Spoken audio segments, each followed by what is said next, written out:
The quarantine was rough on everyone. People forced to stay home and abandon their social lives, employers forced to adopt new telecommuting practices in a short time to compensate, but there was one couple for whom the quarantine afforded certain benefits. Since the wedding, Carl and Felicia had mostly stayed within their initial decision to have Carl around during the week and Carly around during the weekend, but if Carl was working from home. Give me one good reason why you can't get dressed up as Carly while you're working from home? Felicia asked as Carl finished reading off an email he'd gotten from work.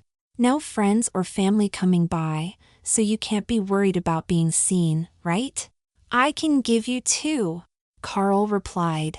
For one, I still have to do Zoom calls, and I can't do those dressed as Carly. And besides, we agreed that I wouldn't do any work when it was Carly time. I think I'm willing to bend the rules. After all, these are trying times. Felicia giggled. How about this? They can't see you from the waist down, right? Why don't you wear that cute skirt I like and a pair of heels? But if I get up, or the camera falls, it's too risky, Carl insisted. I think we should stick with the usual schedule. Darn. I was hoping to see more of Carly since we're home a lot more. Felicia sighed. Carl felt bad.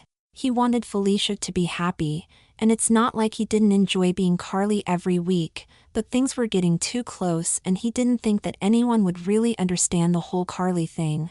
There had to be a solution that would make them both happy. Well, Carl started. Felicia perked up immediately. Well, what? Felicia asked. The Zoom calls are only a few hours in the morning. I suppose I could bring Carly out once I'm finished and do the rest of my work like that. Carl replied. Really? Felicia asked. Really, Carl replied. Things started off good. Carl would wake up an hour before his Zoom meeting, remove all evidence of Carly from his upper half, change into a button-down shirt and attend his meeting while Felicia slept in the bedroom. Her office was far more lax and didn't require daily Zoom meetings, and once he was finished, he would get dressed and made up, more often than not in something with a skirt, as was Felicia's wont, and spend the rest of the day as Carly until the couple went to bed. Everything seemed to be working out fine. That is until a certain Friday. Carl's firm was still working on cases, even if the courts weren't open to dispense justice, so he had a steady stream of discovery and paperwork to do. He was supposed to give a presentation to the partners on Friday, and had been up late Thursday night putting the finishing touches on it, since he and Felicia had been otherwise distracted during the workday. Which wouldn't have been so bad if he hadn't, in his sleep-deprived state, forgotten to turn his alarm on. Carl slowly stirred awake as the sun streamed into the room. Carl tried with all his might to drift back off to sleep, but he wasn't able to. Defeated from his efforts, Carl reached over to the nightstand to grab his phone and check the time. Probably 5 minutes before the alarm. Carl thought. But that wasn't what Carl saw. In fact, what he saw was even more alarming. I'm late, Carl hissed, kicking off the covers, revealing the nightgown he was wearing. Carl leaped out of bed and rushed into the bathroom as Felicia continued to sleep. 10 minutes before the meeting, Carl looked in the mirror and took stock of what he had to do. His routine usually started by checking his face for any stray bits of makeup that he might have missed when he wiped down his face before bed. Today, it was mostly clean, save for some stray bits of eyeliner left behind that he quickly wiped away. After that, it was time to brush and tie his hair back and do his morning business. Once that was concluded, Carl tiptoed back into the bedroom to pick out his outfit. He usually had his clothes set out, but given how late he was up, he had forgotten to pick out a shirt. As he looked for a decent shirt, he considered putting on a skirt, just so he could tuck the shirt in, but decided against it, since he was in a bit of a rush.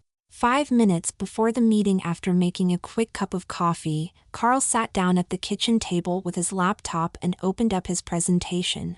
During the loading, the screen went black, allowing Carl to see his reflection in the screen. Shit! Carl exclaimed.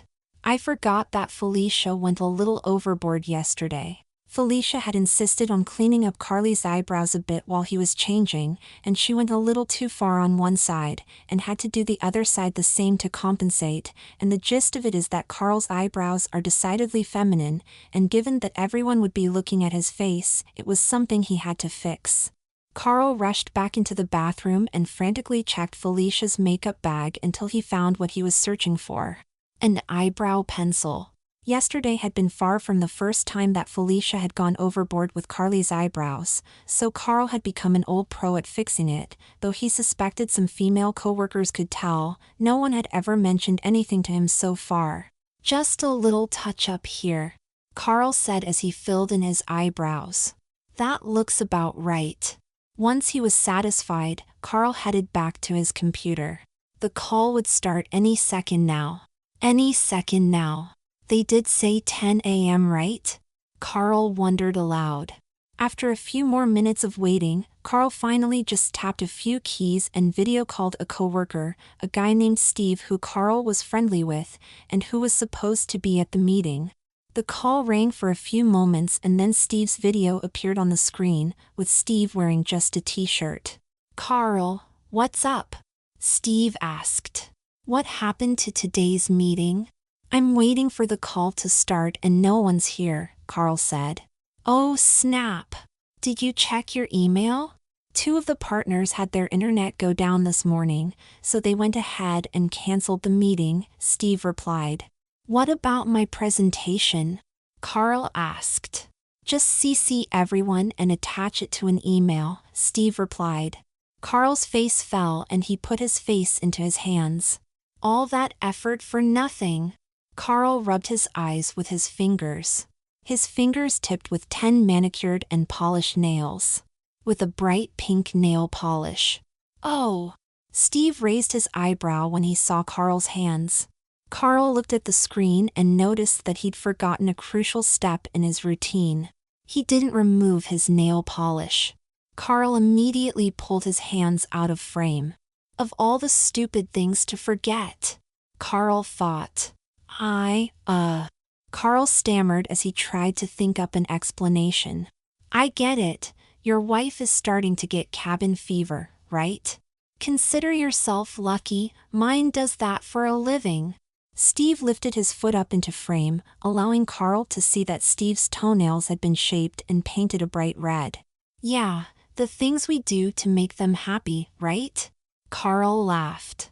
"Anyway, I'll send out the PowerPoint and I guess we'll discuss it on Monday." "Sounds good." Steve signed off of the Zoom call. "Enjoy your weekend." "Phew." Carl sighed as he closed his laptop. Felicia walked out of the bedroom rubbing her eyes. "What's all that commotion I heard?" she asked.